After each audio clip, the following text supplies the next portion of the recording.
Et bonjour à tous, merci à vous d'être là pour cette nouvelle vidéo. Aujourd'hui, il est temps de vous présenter mon bilan lecture du mois de mars, parce que comme vous pouvez le voir, il y a de quoi faire. J'ai eu un mois de mars assez productif en matière de lecture, et du coup je vous présente ça tout de suite. Donc le mois dernier, je vous laissais avec Blood and Honey de Shelby Mahurin aux éditions de Saxus, qui est la suite du livre Serpent and Dove, et qui est le deuxième tome de la trilogie. À savoir que le troisième tome sort le 20 avril, c'est pour ça que du coup je me suis empressée de lire celui-ci. Donc comme c'est un tome 2, je ne peux pas trop vous en dire pour pas vous révéler une partie de l'intrigue du tome 1.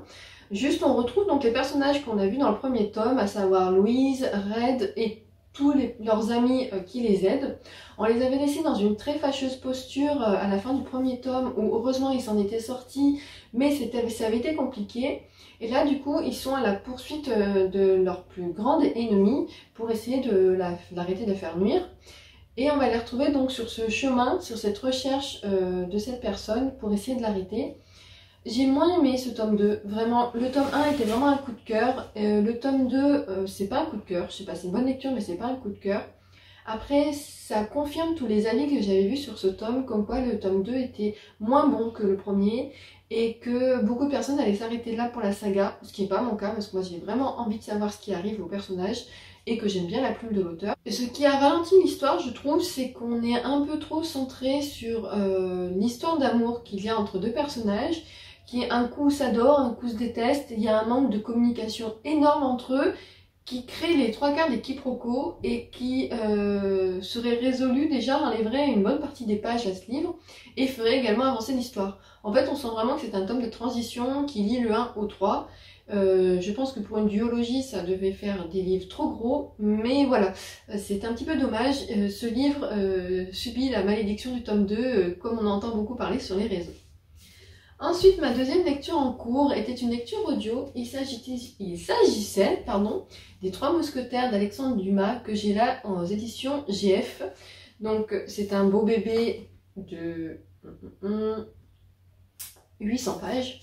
En audio, il faisait je crois 23 ou 24 heures d'écoute. Je l'ai lu dans le mois, vraiment j'ai adoré. J'ai beaucoup aimé la plume d'Alexandre Dumas que j'ai découvert du coup avec les Trois Mousquetaires. Donc dans les Trois Mousquetaires, on va suivre D'Artagnan qui est un jeune gascon qui arrive à Paris pour essayer d'être incorporé au corps des mousquetaires. Et une fois sur place, face à trois situations différentes, il va être amené à rencontrer Athos, Porthos et Aramis, donc trois mousquetaires très proches les uns des autres. Et si au début ils semblent un peu ennemis, ils vont très vite devenir amis et être ensemble pour servir le roi et la reine, donc Anne d'Autriche. Ils vont déjouer les complots de Milady, les complots du cardinal de Richelieu.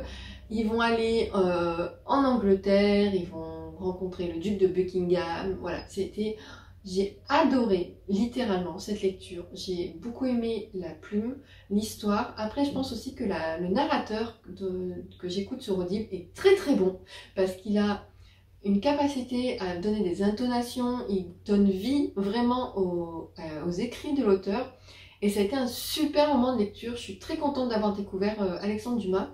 J'ai fait ces lectures parce que le 5 avril sort au cinéma une adaptation des Trois Mousquetaires avec notamment Romain Duris et que j'ai prévu d'aller le voir avec une copine.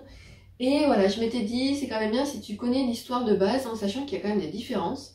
Par exemple, dans le roman, Milady est une jeune femme blonde et dans toutes les adaptations que j'ai vues, Milady était brune. Et ça manque pas pour celui-ci parce que Milady est jouée par Eva Green.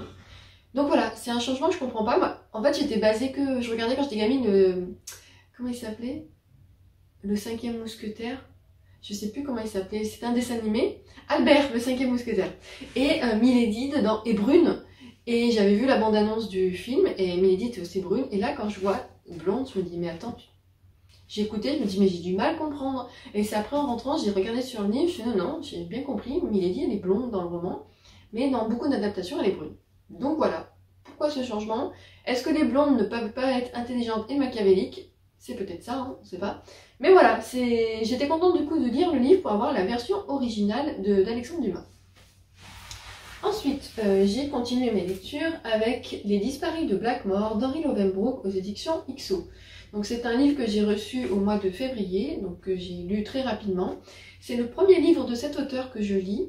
Ça se passe en 1925 sur l'île de Blackmore, qui est une île pas très loin de Guernesey, donc entre la France et l'île britannique. Et on va suivre donc Lorraine Chappell, qui est la première femme diplômée de criminologie, donc elle a à peine la vingtaine, et le détective Edward Pierce, donc qui est un homme un peu plus âgé. Il se retrouve sur l'île de Blackmore pour, au début, une raison différente chacun. Pour le détective, il est revenu sur l'île pour retrouver son ami prêtre qui lui a demandé de venir parce qu'il avait peur que sa vie soit en danger.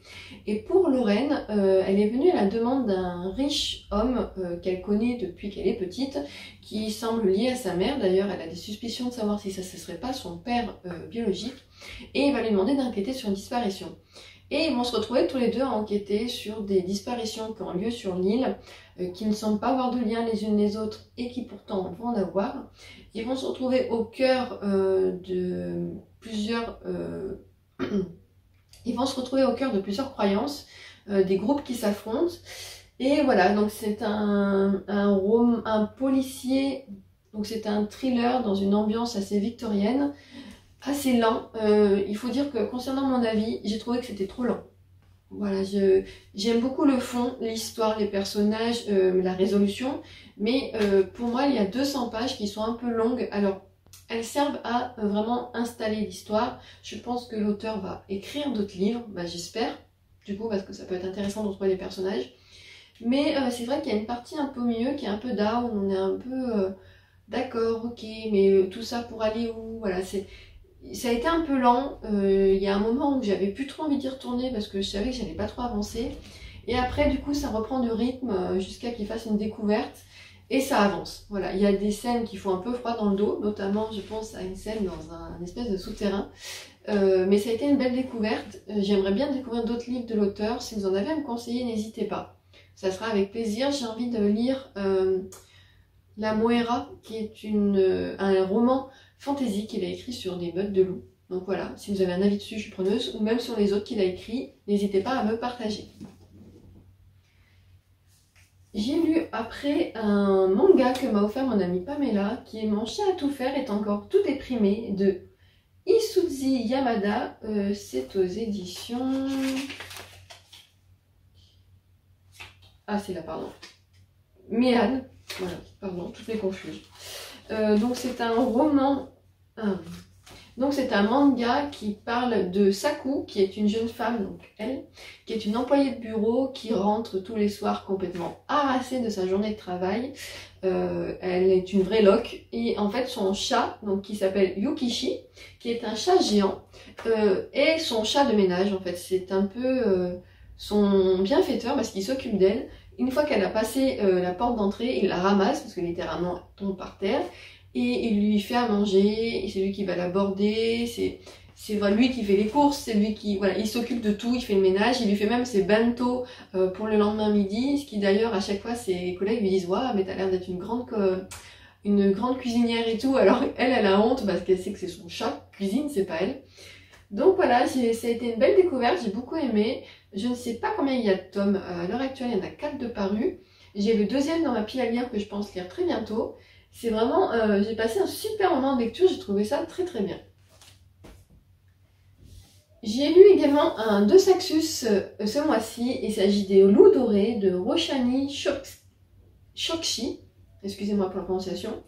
J'ai lu ce livre parce qu'en fait le tome 2 est sorti fin d'année, que j'hésitais à l'acheter, je me suis dit si t'aimes pas c'est pas la peine. En fait ça m'est arrivé avec la Dupree de Guenièvre, dans la même maison d'édition, que j'ai acheté et que j'ai un peu traîné avant de lire et j'ai pas du tout aimé et heureusement j'avais pas acheté la suite. Donc je me suis dit là fais attention, il y a des retours pas ouf dessus, lis-le comme ça, si ça te plaît pas t'achèteras pas la suite. Mais je vais acheter la suite parce que ça m'a plu. Ça se passe en 1889 à Paris au moment de l'exposition universelle où Eiffel crée la tour Eiffel. Et donc on est dans un Paris où la magie existe, où le monde est régné par des maisons de magie. Et là on va suivre Séverin qui est un homme qui a été déchu de sa maison. Pour lui la cérémonie où il aurait dû devenir patriarche de la maison a été tout simplement falsifiée. Et donc il est actuellement à la tête d'un grand complexe hôtelier. Et il a avec lui un groupe de 2 hommes et de 2 femmes. Et il y a Zofia qui est une jeune polonaise qui a la capacité de forger, donc en fait il crée des choses avec leur esprit. Il a également Leila qui est une jeune femme assez mystérieuse, qui a aussi des pouvoirs, qui est danseuse dans un cabaret et qui est très connue, qui s'appelle l'Énigme. Il y a Enrique qui est un jeune hispanique, qui a des origines hispaniques, qui également peut forger ce qu'il trouve, et Tristan qui a également la même capacité, qui lui semble être un jeune homme un petit peu asocial, assez refermé sur lui-même.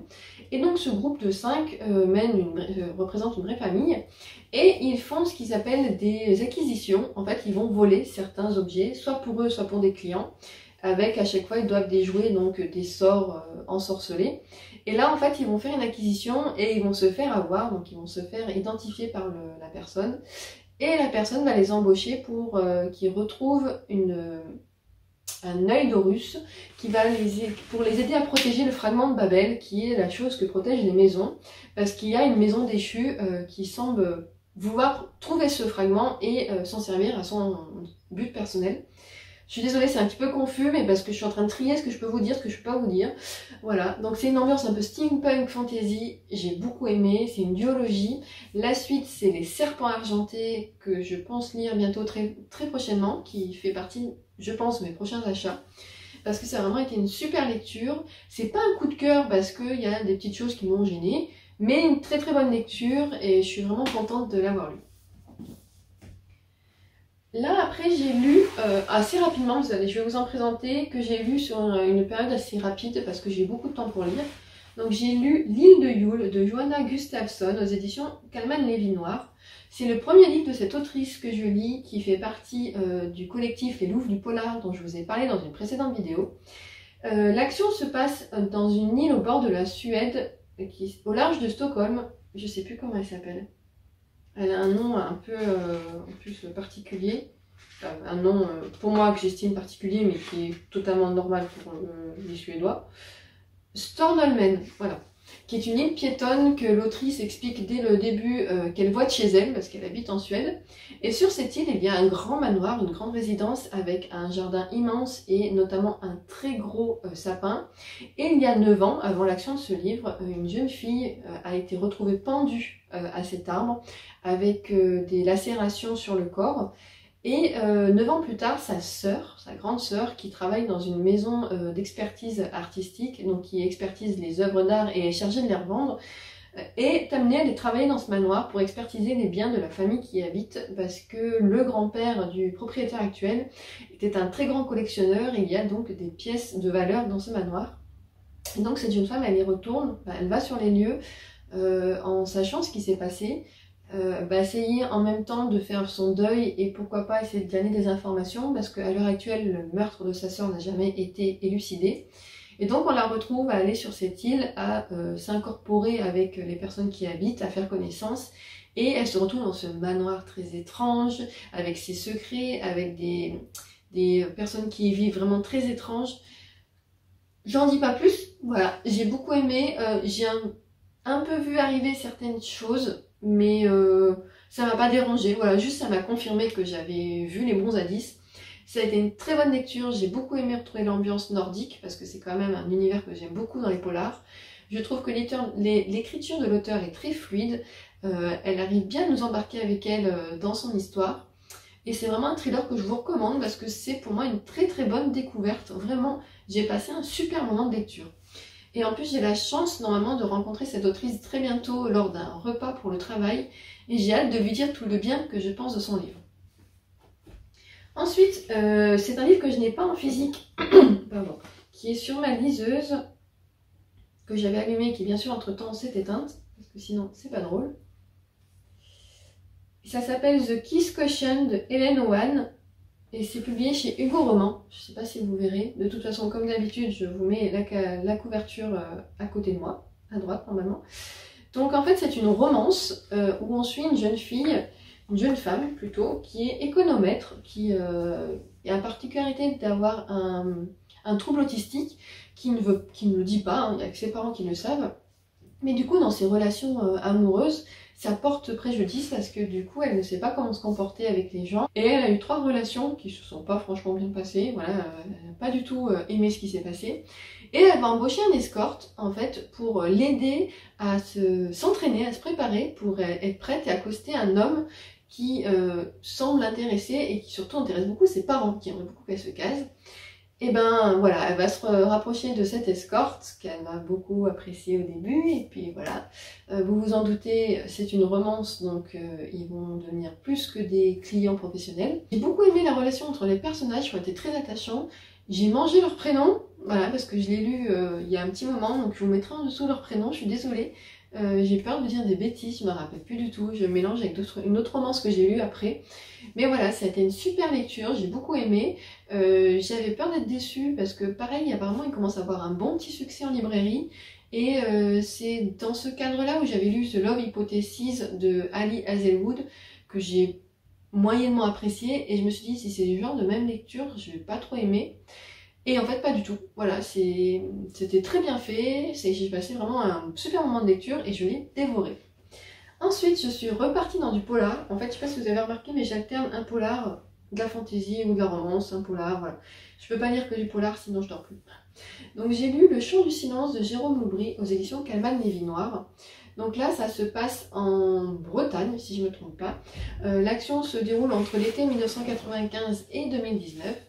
On va suivre un groupe d'adolescents donc composé de Damien, Oriane et Gustave qui cet été-là s'ennuient, essaient un peu de s'occuper. Oriane et Damien sont ensemble, ils sont en couple. Et Gustave, donc est très proche, c'est leurs meilleurs amis, donc est très proche d'eux. Et en fait, cette côte va être frappée par une catastrophe pétrolière, donc une marée noire. Et ensuite, donc, les pêcheurs du port qui gèrent ça, donc qui doivent tout nettoyer, qui se retrouvent face à la pollution des mers et surtout à la destruction de leur milieu de travail et du milieu naturel des poissons et tout. Et à côté de ça, en 2019, on va suivre Damien qui revient là où il a vécu suite au décès de son père. Donc il revient un peu contre lui parce qu'il n'avait plus de contact avec son père, il le déteste parce que son père est un meurtrier. Et tout au long, donc, on va découvrir qui l'a tué, pourquoi et tout ce qui se passe autour. Ça a été une bonne lecture, j'ai bien apprécié l'écriture de Jérôme Loubry. Après, j'ai vu arriver le pourquoi du comment. Voilà, j'ai assez vite compris, assez vite, la moitié on va dire, ouais la moitié, j'ai compris qu'un des personnages jouait pas franc jeu et que voilà, c'était plutôt ce personnage responsable de tout ce qui se passait. Mais j'ai beaucoup aimé, j'ai bien aimé l'ambiance donc de cette Bretagne frappée par cette catastrophe, comment du coup les marins font pour survivre. Ça a été vraiment une assez bonne lecture, je suis quand même super contente d'avoir découvert enfin la plume de Jérôme Loubry, parce que ça fait un moment que j'ai les Sœurs de Montmort dans ma pile à lire et que j'ai toujours pas lu, donc voilà, là je suis contente de l'avoir fait. J'ai enchaîné avec une romance que j'ai lue assez rapidement, L'As de cœur de Morgane Maucomble aux éditions Hugo Poche dans la collection New Romance. J'ai ce livre depuis Noël dans ma pile à lire car ma petite sœur Camille me l'avait offert dans mon calendrier de l'Avent. J'aime beaucoup les romances de Morgane Maucomble, c'est la 3e ou 4e que je lis d'elle. Là on va suivre Rose et Lévi. Donc Lévi est un grand joueur de poker russe qui a pour but absolu de battre Tito, qui est un grand joueur lui aussi, et qui a détruit sa famille. En fait, Tito était l'ennemi juré du père de Lévi qui est mort, et pour lui, la destruction de sa famille est liée à cet homme. Et à côté de ça, on rencontre Rose, qui est une jeune femme très douée avec les cartes, qui les compte, et qui est un vrai détecteur de mensonges. Et tous les deux vont se rencontrer, et au début, Lévi va l'embaucher pour qu'elle l'aide à se préparer à un tournoi de poker où il compte battre Tito. Et en fait, il se rend compte que là, avec les capacités qu'il a, ça sera compliqué. Donc, il veut qu'elle lui apprenne tout ce qu'elle sait pour le battre. Donc, vous en doutez, de relations comme celui d'avant, professionnel-client, ils vont se rapprocher. Mêler à tout ça des histoires de famille. J'ai beaucoup aimé, j'ai passé un super moment de lecture. Le milieu du poker est présent, mais n'étouffe pas l'histoire pour moi. J'ai vraiment beaucoup aimé les personnages. Et j'ai dans ma pile à lire la suite, L'As de pique. Je ne sais pas sur qui il est centré du coup.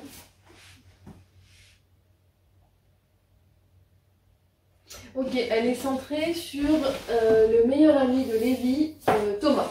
Voilà, donc on voit un petit peu dedans.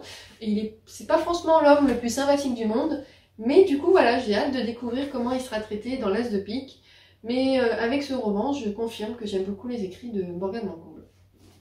Et enfin, après tout ça, ma dernière lecture qui est ma lecture en cours, je suis en train de lire La lisière de Nico Takian, également chez Calman Lévy Noir. J'en suis au chapitre 18 et ça commence fort, c'est assez effrayant d'ailleurs. J'ai lu ça avant de me coucher, c'était peut-être pas une bonne idée. On va suivre Viviane, donc, qui est avec son mari Adrien et son fils Tom en voiture en direction de la grand-mère pour déposer le petit pendant les vacances. Donc Tom, pardon, Tom a 12 ans. Et en fait, ils vont devoir s'arrêter un moment sur la route parce qu'un animal noir est passé devant les roues de la voiture et ils ont fait une petite embardée. Et du coup, Adrien s'arrête pour vérifier qu'ils n'aient pas crevé. Donc le mari sort et quelques instants après, le fils dit à sa mère « J'ai envie de faire pipi, écoute, je sors, je reviens. » Et en fait, au bout d'un moment, Viviane se dit « Mais c'est bizarre, je les entends pas marcher, je les entends pas parler, qu'est-ce qui se passe ?» Elle va sortir de la voiture, elle va se rendre compte qu'ils ont disparu et elle va apercevoir un homme avec une hache. Et elle va se mettre à courir à travers les bois et tomber sur une route avec un camion qui va du coup la récupérer et l'amener en gendarmerie. Donc voilà, déjà le mec avec la hache en pleine nuit, je me suis dit waouh, ok, what the fuck, moi je meurs en fait, je fais une crise cardiaque. Donc voilà, je vous avoue que pour m'endormir, c'était pas la meilleure idée du siècle, voilà. Mais pour l'instant, j'aime bien, c'est intriguant. C'est le 3e livre que je lis de l'auteur. C'est le premier qui me met comme ça, là, wouh, voilà. Donc j'ai hâte et pas hâte de le lire, en fait, comment dire. J'ai hâte de savoir ce qu'il en est, mais j'ai peur, voilà. J'ai peur de ce mec à l'âge, qui a pas l'air franchement cool. Mais voilà, c'est ma lecture en cours, je vous en parlerai davantage quand je l'aurai fini dans mon prochain bilan lecture. Voici donc pour mon mois de mars, je suis assez contente de moi, j'ai bien bouquiné. Vous, de votre côté, est-ce que vous avez lu certains des livres que je viens de vous présenter et qu'avez-vous lu de beau pour ce mois de mars? Je vous remercie comme d'habitude d'avoir regardé cette vidéo et je vous dis à très bientôt.